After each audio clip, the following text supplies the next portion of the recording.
Assalamualaikum warahmatullahi wabarakatuh. Perkenalkan, nama saya Catruida Stuti dengan NIM A1J223003. Di sini saya akan menjelaskan satu materi, yaitu materi sastra bandingan di Indonesia. Sastra bandingan di Indonesia erat dengan tiga ranah utama, yaitu filologi, sastra lisan, dan sastra modern.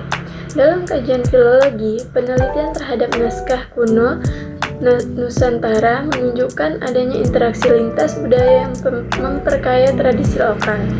Pengaruh India tampak jelas dalam epos Ramayana dan Mahabharata, yang kemudian diadaptasi menjadi Kakawin Ramayana dan Arjuna Awiwaha di Jawa. Sementara, pengaruh Arab Persia terlihat dalam berbagai hikayat Melayu.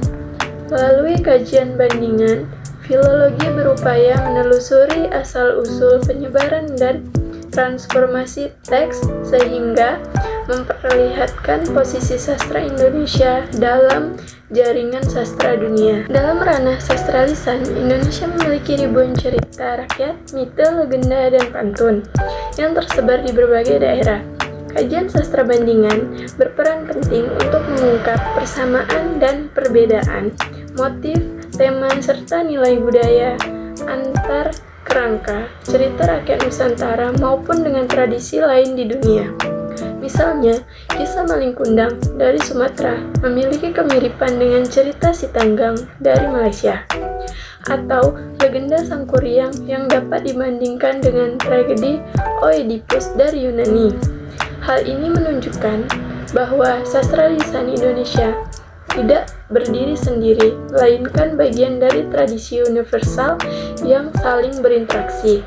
Sementara itu, dalam sastra modern, perkembangan kesusastraan Indonesia sejak awal 20 banyak dipengaruhi oleh sastra dunia. Angkatan Pujangga Baru dan karya-karya Balai Pustaka memperlihatkan jejak sastra Belanda, Arab, hingga Jepang. Chairil Anwar misalnya dikenal terinspirasi oleh Rilke dan Auden. Sementara Pramoedya Anantatur menulis karya realis yang berdialog dengan tradisi sastra Eropa. Kajian bandingan di ranah modern membantu memahami bagaimana pengarang Indonesia mengolah pengaruh luar menjadi bentuk baru yang khas, sekaligus menegaskan identitas dan posisi sastra Indonesia dalam peta kenusantaraan global. Utomo 1993 menjelaskan bahwa dalam praktek penelitian sastra bandingan di Indonesia secara garis besar dapat dibagi dalam tiga kelompok, yaitu sebagai berikut. Yang pertama, sastra bandingan dalam kaitannya dengan filologi. Sastra bandingan dalam filologi adalah pendekatan yang menggunakan metode perbandingan karya sastra untuk mengkaji, memahami, dan merekonstruksi teks-teks kuno atau manuskrip. Pendekatan ini tidak hanya meneliti isi teks, tetapi juga melacak sejarah, penyebaran, dan transformasinya, lintas budaya dan waktu. Peran sastra bandingan dalam filologi, hubungan antara filologi dan sastra bandingan bersifat simbiosis. Filologi menyediakan teks yang andal untuk dianalisis, sementara sastra bandingan menawarkan metode untuk menginterpretasikan teks tersebut dalam konteks yang lebih luas. Melacak asal-usul dan penyebaran teks atau resensi.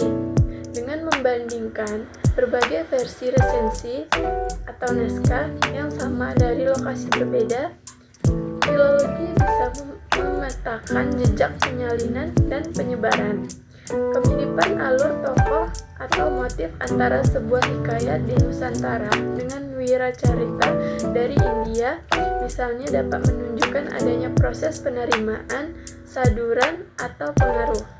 Contoh, kajian perbandingan antara hikayat Sri Rama di Melayu dengan epos Ramayana Valmiki dari India. Perbandingan ini mengungkap bagaimana cerita tersebut diadaptasi agar sesuai dengan nilai-nilai budaya dan kepercayaan lokal di Nusantara. Rekonstruksi teks atau kritik teks ketika sebuah naskah ditemukan dalam kondisi rusak atau lengkap. Metode perbandingan menjadi krusial jika ada teks lain dari tradisi sastra berbeda yang memiliki cerita serupa, disebut analogon. Filologi dapat menggunakan sebagai acuan untuk merekonstruksi bagian yang hilang atau rusak. Contohnya, munculnya tokoh Punakawan Semargareng Petruk dalam adaptasi Mahabharata di Jawa. Tokoh-tokoh ini tidak ada dalam versi India. Kehadiran mereka menunjukkan adanya inovasi budaya untuk membuat epos tersebut lebih relevan dan merakyat bagi masyarakat Jawa. Menentukan usia dan keaslian teks dengan membandingkan gaya bahasa, kosakata, dan elemen cerita suatu naskah dengan teks-teks lain dari periode yang sama. Filologi dapat memperkirakan periode penulisan dan keasliannya. Yang kedua, sastra bandingan dalam hubungannya dengan sastra lisan. Objek kajian sastra bandingan bukan hanya berupa sastra tulis saja, namun bisa berupa karya sastra lisan. Damono 2005 menyatakan sebagai berikut, salah satu kegiatan yang sudah banyak dilakukan adalah membandingkan dongeng yang mirip dari berbagai negara, tidak terutama untuk mengungkapkan yang asli dan pengaruhnya terhadap yang lain, tetapi lebih untuk mengetahui kaitan-kaitan antara perbedaan dan persamaan yang ada dan watak suatu masyarakat. Fokus kajian sastra bandingan dalam sastra lisan. Sastra bandingan dalam sastra lisan berfokus pada yang pertama, yaitu motif cerita, pola peristiwa atau alur yang serupa atau berbeda dalam dongeng, mite, legenda, maupun epos. Yang kedua, tema dan nilai budaya, pesan moral, ajaran, serta pandangan hidup yang diwariskan masyarakat lewat tradisi lisan. Yang ketiga, struktur naratif dan gaya penceritaan, bentuk alur, tokoh, latar, representasi, formula, sehingga cara penyampaian cerita. Yang keempat, fungsi sosial dan performatif peran sastra lisan dalam kehidupan masyarakat, apakah untuk hiburan, pendidikan, legitimasi, kekuasaan, pengikat, tradisi, atau media ritual. Contoh kajian sastra bandingan dalam sastra lisan, Maling Kundang Indonesia vs Sitanggang Malaysia. Fokus perbandingan motif anak durhaka yang dikutuk menjadi batu karena melawan orang tua. Temanya, ketaatan kepada orang tua sebagai nilai moral utama. Fungsi sosialnya menjadi karena pendidikan moral bagi anak-anak. Persamaannya yaitu keduanya menekankan pentingnya menghormati orang tua. Perbedaannya, Maling Kundang dikenal di Sumatera Barat, sementara Sitanggang berkembang di Malaysia, dengan variasi lokal dalam detail cerita. Yang ketiga itu sastra bandingan dalam sastra Indonesia modern. Sastra bandingan dalam sastra Indonesia modern adalah studi membandingkan karya sastra Indonesia modern dengan karya sastra lain, baik dari periode waktu berbeda, budaya yang berbeda, maupun genre sastra lainnya, untuk menemukan hubungan atau perbedaan antara keduanya. Penelitian ini dapat membandingkan karya sastra dari negara yang berbeda dalam bahasa yang sama atau berbeda, atau membandingkan karya sastra dari periode waktu yang berlainan. Endaswara 2011. Fokus dan objek kajian.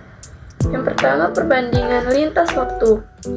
Membandingkan karya sastra Indonesia modern dengan karya sastra Indonesia lama atau karya sastra dari periode klasik seperti sastra Jawa klasik untuk melihat transformasi atau kesinambungan tema.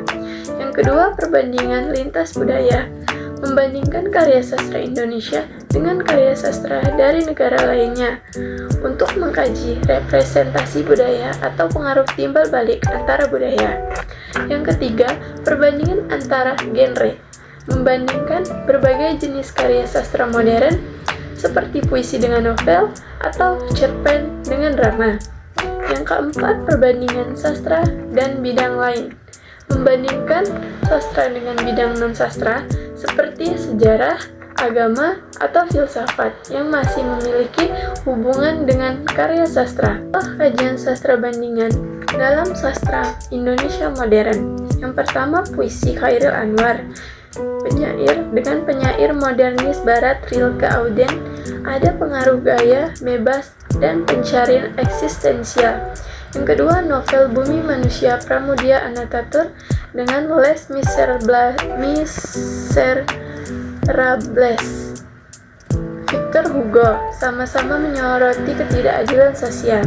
Yang ketiga, drama W.S. Rendra dengan teater epik Bertolt Brecht. Keduanya menekankan kritik sosial politik. Dari penjelasan yang telah dijelaskan tadi, maka dapat saya simpulkan bahwa sastra bandingan di Indonesia berperan penting dalam memahami perjalanan dan dinamika sastra, baik dalam ranah filologi, sastra lisan, maupun sastra modern.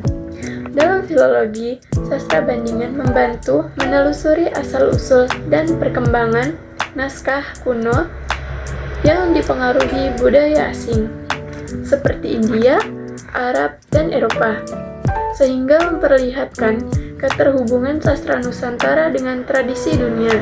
Dalam sastra lisan, kajian bandingan maupun mengungkap persamaan dan perbedaan, motif, tema, serta nilai budaya antar cerita rakyat baik di dalam Nusantara maupun dengan tradisi asing, sekaligus menegaskan posisi sastra lisan Indonesia sebagai bagian dari khasanah universal.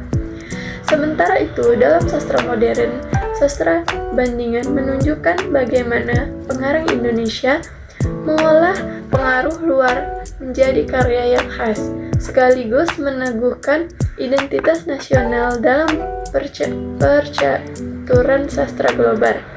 Dengan demikian, sastra bandingan tidak hanya memperluas pemahaman lintas budaya, tetapi memperkaya khazanah sastra Indonesia dan menempatkannya dalam jaringan kesusastraan di dunia.